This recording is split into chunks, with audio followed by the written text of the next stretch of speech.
श्री स्वामी समर्थ सर्वांना। तर आता मी आली आहे डोंबिवली येथील श्री स्वामी समर्थ महाराजांच्या मठामध्ये आणि हा जो ब्लॉग आहे तो आहे स्वामींच्या प्रगट दिना दिवशीचा।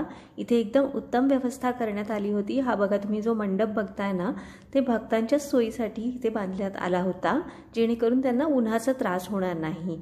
इथे उजवीकडे सर्व म्हणजे जर तुम्हाला स्वामींसाठी काही नारळ, पुरणपोळी किंवा फुलं काही घ्यायचं असेल तर त्याची व्यवस्था इथे छोटे छोटे स्टॉल्स लावण्यात आले होते।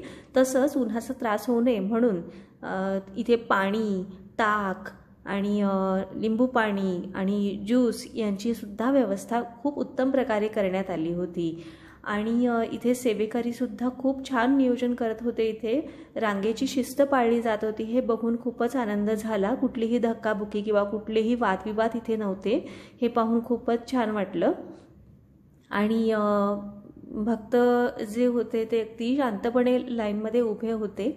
आणि इथे आता आपण जेव्हा मंदिरामध्ये जातो त्यावेळेस आपल्या चपला ठेवण्यासाठी इथे पिशव्या देण्यात आल्या होत्या। काउंटर सुद्धा होतं तिथे। आणि बघा आता आपण मठामध्ये एंट्री केलेली आहे। स्वामी इथे बसलेले आहेत, खूप छान वाटलं त्यांचं दर्शन घेऊन। दर्शन सुद्धा एकदम छान प्रकारे झालं, कुठलीही घाई गडबडी असं काहीच नव्हतं तिथे। खूप छान त्यांनी म्हणजे हँडल केलं होतं सगळ्या क्राऊडला। आणि हे आहे मठ, इतकं सुंदर आहे ना, तिथे छान खूप छान वाटतं। तुम्ही सुद्धा आपल्या लहान मुलांना सुद्धा घेऊन येत जा मठामध्ये, खूप छान वाटेल। बघा स्वामी समर्थांचं दर्शन घ्या, इथे खूप छान वाटतं येऊन। श्री स्वामी समर्थ, श्री स्वामी समर्थ, श्री स्वामी समर्थ। आणि इथून मग आपण इथे दुसऱ्या देवतांचं पण दर्शन घेऊ शकतो, जसं की कालभैरव महाराज आहेत, गणपती, महादेवांची पिंडी सुद्धा आहे। तर दर्शन घेऊन महाप्रसाद सुद्धा आपण घेतलेला आहे। तिथे महाप्रसादाचा सुद्धा लाभ झालेला आहे, त्यामुळे खूप भाग्यवान समजते मी स्वतःला पण।